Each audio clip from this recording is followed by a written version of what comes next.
भैया 62 lakhs for 2 months, यानी 1 lakh per day. क्या करोगे आप इतने पैसों का? हाँ तो मैं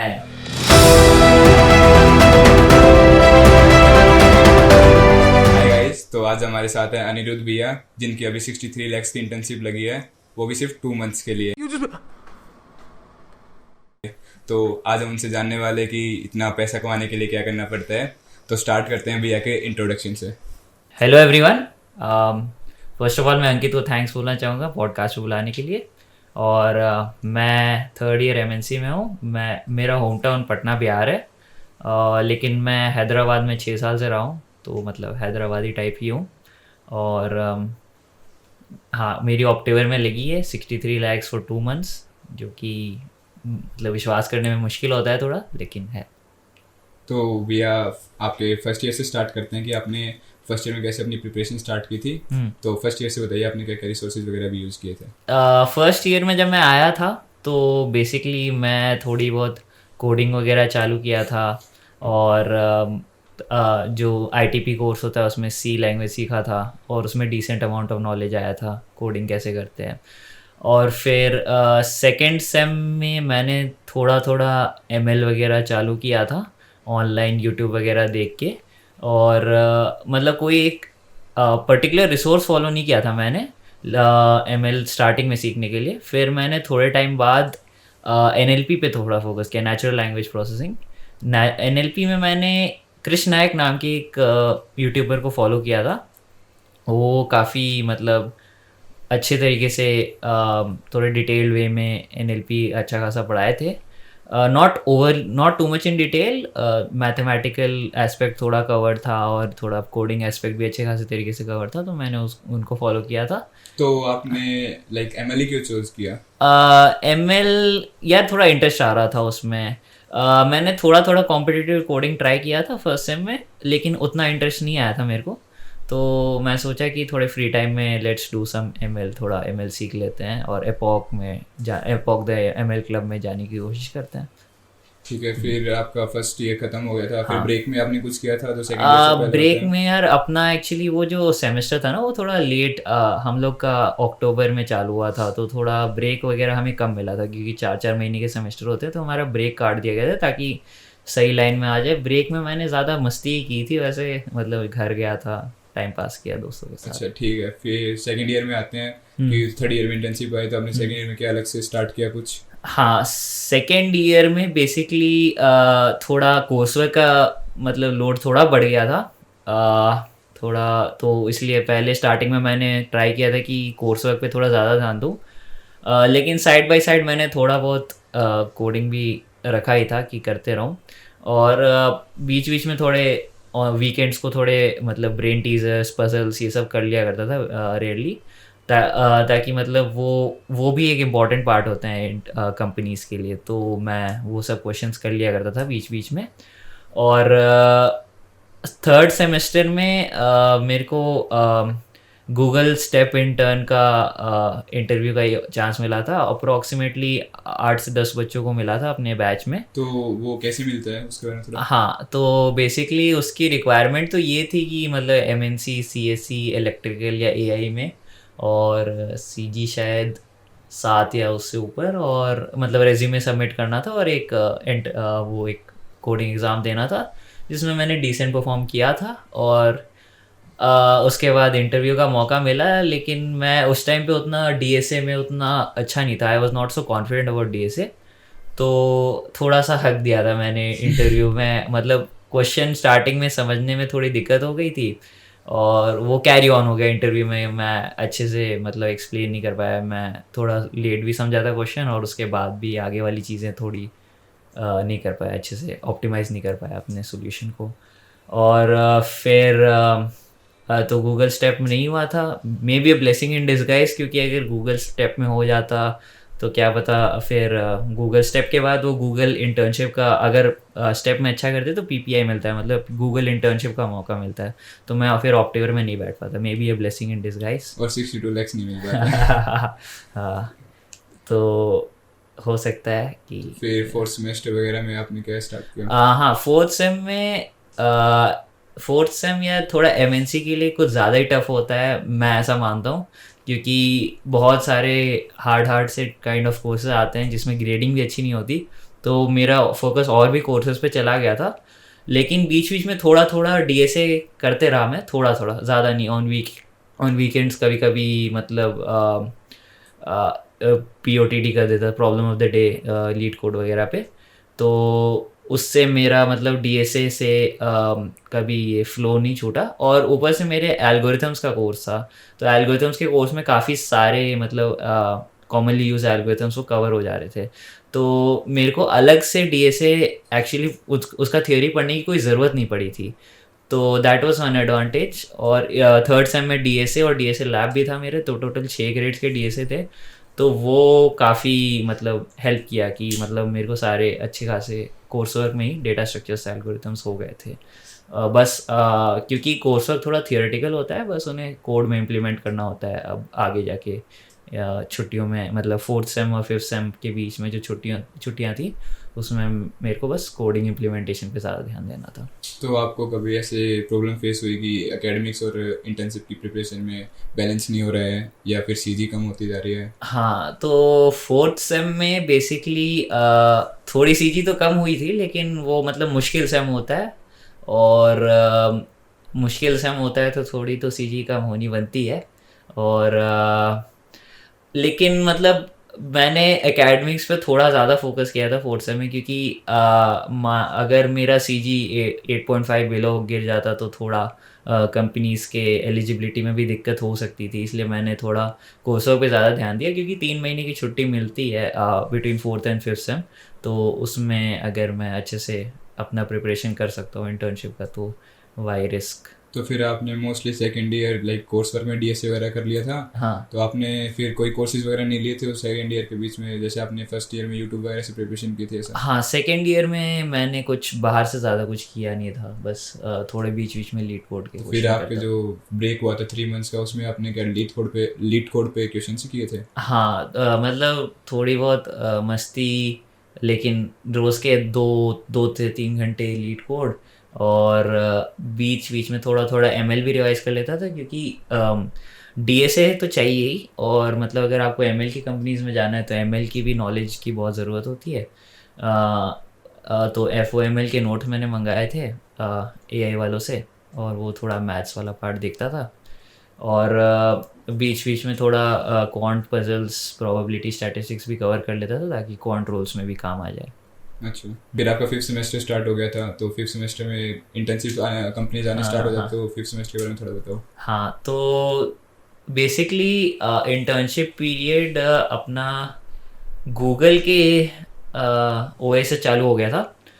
गूगल का ओए may be 20th of July को था, मैं एग्जैक्टली याद नहीं है मेरे को। और गूगल का फिर से इस बार थोड़ा ख़राब चला गया वो गूगल का ओए। बहुत मुश्किल था, 2 क्वेश्चन थे, एक क्वेश्चन भी ठीक से नहीं हुआ, सो आई वॉज रियली डिसअपॉइंटेड। तो फिर उसके बाद और थोड़ा ग्राइंड करने की कोशिश किया था लीड कोड पे, लेकिन मतलब अब टाइम कम बचा था, कॉलेज खुलने में मतलब 10 ही दिन थे। तो फिर भी मतलब मैं ऐसा नहीं कहूँगा कि प्रिपरेशन बहुत ख़राब थी, मे बी द फर्स्ट ओए का वो थोड़ा स्ट्रेस या प्रेशर था। तो यही बात है कि मतलब स्टार्टिंग में ओएस में थोड़ा स्ट्रेस प्रेशर रहता है। और उसके बाद ऑप्टिवर के एग्ज़ाम्स हुए थे, ऑप्टिवर के एग्ज़ाम्स अच्छे खासे अच्छे गए थे। तो ऑप्टिवर के लिए एलिजिबिलिटी क्या थी? हाँ, ऑप्टिवर के लिए एलिजिबिलिटी थी कि 8+CG और ब्रांच होनी चाहिए MNC CSE इलेक्ट्रिकल, और या फिर इनमें डबल मेजर, इन तीनों ब्रांचेस में डबल मेजर। तो ये थी एलिजिबिलिटी। और तो और क्वांट कंपनीज के लिए भी यही रहते हैं? कौन कंपनीज, और एक क्वाडाई है, क्वाडाई की थी 9+CG with MNC CSE electrical and EI। हाँ मतलब मोस्टली टॉप ब्रांचेस के लिए, या फिर डबल मेजर माइनर वगैरह उसमें है हाँ ही हाँ। उनके लिए खुलते हैं। ठीक, तो आपका ऑप्टिवर का एक्सपीरियंस बताओ कि कैसे कैसे क्वेश्चंस पूछे गए थे और इंटरव्यू वगैरह के बारे में। हाँ, तो ऑप्टिवेयर के मेजरली 2 रोल्स है, एक ट्रेडिंग वाला और एक सॉफ्टवेयर वाला। ट्रेडिंग वाले रोल में इंटरव्यू से पहले 2 राउंड थे। और पहला राउंड था थोड़ा मेंटल मैथ्स, थोड़ा प्रोबेबिलिटी, थोड़े रिएक्शन गेम्स, बेसिक पजल्स ये टाइप के चीज़ें थी फर्स्ट राउंड में।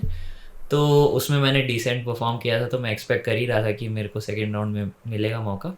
और सेकेंड राउंड था एक छोटा सा इंटरव्यू टाइप, जिसमें मतलब थोड़ा सा मार्केट मेकिंग टाइप के क्वेश्चन थे। मार्केट मेकिंग ये होता है, सपोज आप सोच रहे हो कि इस प्रोडक्ट की वैल्यू ये होगी, तो आप उससे थोड़े से कम में आप बाय करना चाहोगे और उसे थोड़े से ज़्यादा में सेल करना चाहोगे।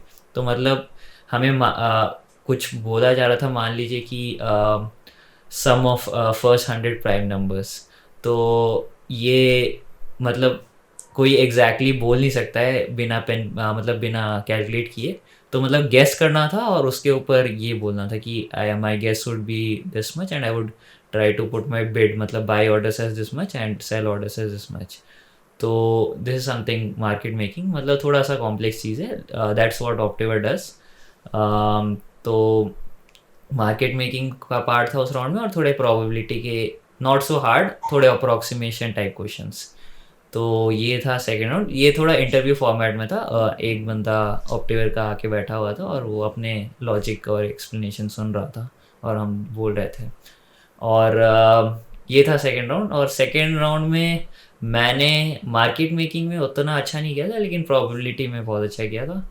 तो मैं थोड़ा से I was not too sure कि आगे आगे वाले राउंड्स में इनविटेशन आएगा कि नहीं। और सेकेंड अगस्त को इंटरव्यू था, और फर्स्ट अगस्त को मेरे को पता चल गया था कि या मैंने इंटरव्यू राउंड के लिए सेलेक्ट हो गया हूँ। तो फर्स्ट अगस्त को अच्छा खासा प्रिपेयर किया था। उसके अगले दिन मतलब थर्ड अगस्त को गोल्डमैन का भी इंटरव्यू था। तो गोल्डमैन का भी क्वांट रोल था। गोल्डमैन की एलिजिबिलिटी काफ़ी इजी होती है, आई गेस सारे ब्रांचेस को अलाउ करते हैं, और सीजी भी काफ़ी इजी होती है, 6 आई गेस। तो हाँ गोल्ड, लेकिन obviously not paying as much as other major quants. तो आपका सेकेंड अगस्त को जो इंटरव्यू हुआ था ऑप्टिवर्स का, तो वो उसके बारे में थोड़ा बता दो। तो बेसिकली इंटरव्यू से पहले मैं ये माइंडसेट लेके चला था कि भाई अगर नहीं हुआ तो I don't have anything to lose, लेकिन अगर हो गया तो बहुत अच्छी बात है। तो इसी से और एक्स्ट्रा कॉन्फिडेंस लेके चल रहा था मैं कि भाई अगर हो जाए तो इट विल बी क्रेजी।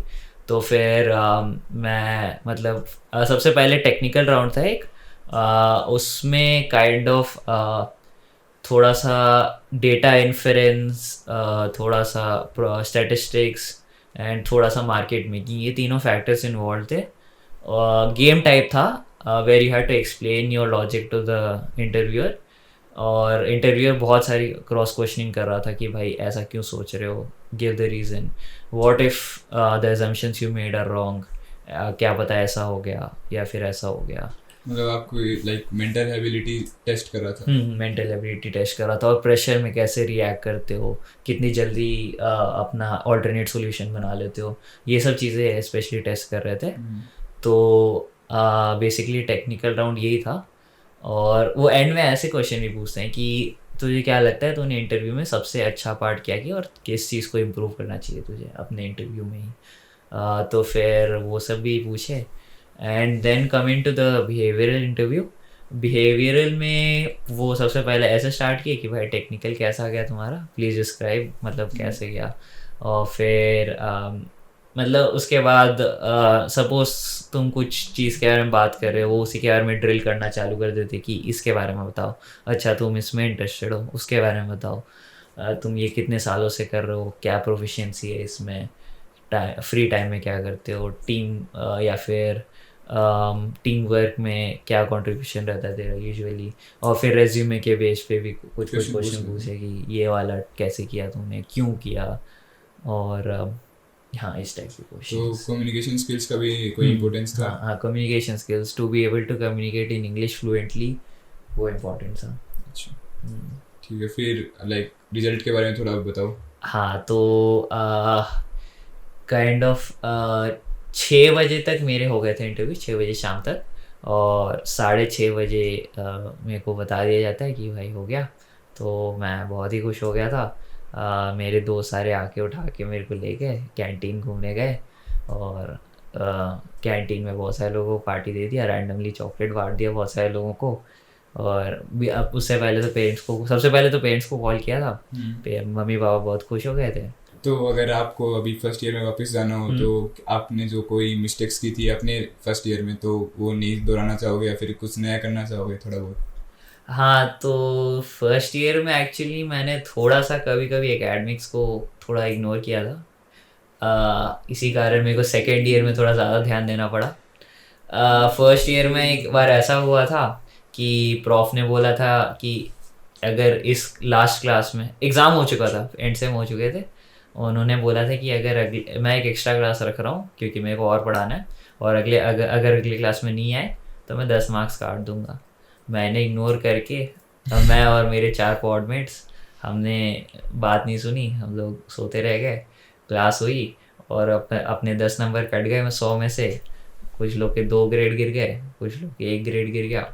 तो मतलब इन टाइप की मतलब गलतियाँ हुई हैं थोड़ी एकेडमिक्स को इग्नोर करने वाली। तो वो सब अगर मैं फिर से फर्स्ट ईयर में जाऊँ तो नहीं करूँगा आगे। तो आपकी प्रिपरेशन के टाइम ऐसा भी कोई टाइम हुआ होगा जब आपको लो फील हो रहा है या फिर क्वेश्चंस नहीं बन रहे हैं, तो उस टाइम आप कैसे हैंडल करते थे या फिर क्या करते थे? हाँ, तो मतलब हाँ, मैं सिमिलर से फेज से गुजरा हूँ ऑलरेडी। मतलब सारे बच्चे जेई में मतलब सिमिलर से फेज से गुजरते हैं कि मेरे से क्वेश्चन सही से नहीं हो पा रहे या फिर मॉक टेस्ट में अच्छे नंबर नहीं आ रहे। तो ये सब से ऑलरेडी हम लोग वाकिफ़ हैं, हम लोग प्रिपेयर्ड हैं कि भाई हार्ड टाइम्स में मेहनत तो करनी पड़ती है। तो वही माइंडसेट लेके चला था कि ऑलरेडी ऐसे दिन देखे हुए हैं मेहनत करने वाले। तो फिर क्वांट रोल के लिए इम्पोर्टेंट लैंग्वेजेस या फिर कोई और पर्टिकुलर स्किल्स जिसके लिए वो लुक करते हैं? हाँ, तो बेसिकली ऑप्टिवर टाइप के फॉर्म्स में उतना कोई स्पेसिफिक ट्रेडिंग रोल के लिए कोई लैंग्वेज ज़रूरी नहीं है। लेकिन अगर इंडियन क्वांट्स और जेन शीट वगैरह अगर देख रहे हो तो C++ कॉम्पिटिटिव प्रोग्रामिंग के लिए काफ़ी काम आता है, और कॉम्पिटिटिव प्रोग्रामिंग वो काफ़ी फोकस करते हैं। तो C++ होना अच्छा रहेगा। और DSA में ऑब्वियसली सब कोई C++ ही प्रेफर करते हैं। ओकेजन मतलब अगर डेव के फील्ड में देखा जाए तो जावा ज़्यादा यूज़ होती है, लेकिन ऑलमोस्ट एवरीवन अपने DSA C++ में ही करते हैं। और आपको लगता है कि AI का भी कुछ हेल्पफुल हो सकता है क्वांट कंपनीज में? हाँ हाँ, तो AI मतलब बहुत ज़्यादा तो हेल्पफुल नहीं है, लेकिन अगर पाइथन वगैरह, पाइथन के फ्रेमवर्क्स नमपाई, पैंडास, ये सब अगर अच्छे से पढ़ लें तो ऑब्वियसली थोड़ा डेटा एनालिसिस ये सब यूज़ तो होता ही है क्वांट फॉर्म्स में।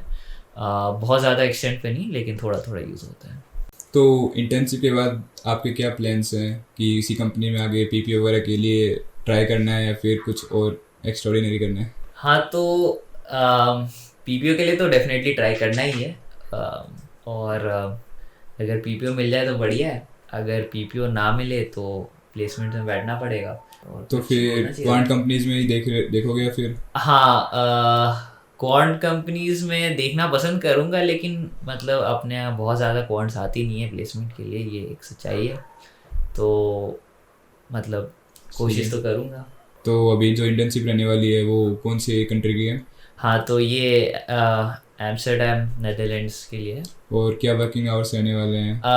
बोले तो हैं 40 hour work week, 5 day work week, तो मतलब 8 hours per day, but usually quant firm से थोड़ा ज़्यादा होता है, 10 आवर्स तक जा सकता है शायद। तो वो अकोमोडेशन वगैरह सब कुछ वही कर रहे हैं? हाँ, 70,000 यूरोज़ में approximately 20,000 euros accommodation, flight tickets,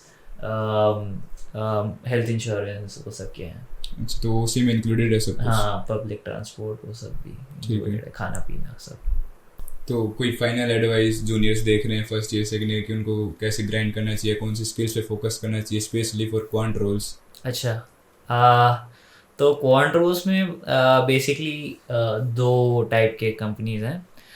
एक जो थोड़ा मतलब सिस्टमैटिक कम है, मतलब वो कोड पे कम फोकस करते हैं, ट्रेडर्स के ऑन लाइव मार्केट डिसीजंस पे ज़्यादा फोकस करते हैं। तो उन टाइप की कंपनीज हैं ऑप्टिवर, IMC, डाविंची, ये सब। तो ये सब कंपनीज में आपकी मेंटल मैथ्स की स्किल्स, प्रोबेबिलिटी स्किल्स और स्टैटिस्टिक्स स्किल्स ज़्यादा इंपॉर्टेंट है, और reaction quick reaction and working under pressure. और कुछ कंपनीज जैसे जेन स्ट्रीट जो 4 करोड़ की पैकेज देती है, सिटाडेल और इंडियन क्वांट्स, वो सब इंडियन क्वांट्स से मेरा मतलब क्वाड आई, ग्रेविटॉन, कॉनबॉक्स, ये सब थोड़ा कोड पे ज़्यादा चलती हैं, नॉट की ट्रेडर के लाइव मार्केट पे डिसीजंस। तो ये थोड़े सिस्टमैटिक फर्म्स टाइप होती है। तो इनमें थोड़ी सीपी मतलब कॉम्पिटिटिव प्रोग्रामिंग और अच्छे खासे CGPA, ओलंपियाड्स, ये सब पे ज़्यादा फोकस रहता है। इनमें यूजुअली CGPA क्राइटेरियन 9+ या फिर कोड फोर्सेस पे रेटिंग अच्छी खासी देखते हैं, 1800+ बॉल बार मांगते हैं। तो ये सब होती है इन कंपनीज की रिक्वायरमेंट। ऑप्टिवेयर वो सब में उसमें भी CGPA मांगते हैं 8+ और अच्छी खासी branch with a good rank, लेकिन वो इतने ज़्यादा स्ट्रिंजेंट कंडीशंस नहीं रखते। और प्रिपरेशन के लिए तो मतलब 2 अलग अलग टाइप की कंपनीज हैं, तो प्रिपरेशन अकॉर्डिंगली करने पड़ेंगे थोड़ा। अगर वो नॉन सिस्टमेटिक फर्म्स में जाना है तो थोड़ा मेंटल मैथ्स, थोड़ी फास्ट प्रोबेबिलिटी स्किल्स पे ध्यान देना है। अगर ये थोड़े सिस्टमेटिक वाले में जाना है तो आपको थोड़ा competitive programming, prior olympiad experience अगर है तो बढ़िया है। तो ये सब अचीवमेंट्स काउंट होते हैं। और मतलब क्वांट फर्म्स में भी 2 टाइप के रोल होते हैं, क्वांट ट्रेडिंग और सॉफ्टवेयर। तो सॉफ्टवेयर इन क्वांट फर्म्स थोड़ा सा बाकी normal tech like Google, Microsoft, ये सब से थोड़ा अलग होता है। उसमें थोड़ा नेटवर्किंग, OS, DBMS, ये सब की ज़्यादा ज़रूरत होती है compare to in big take.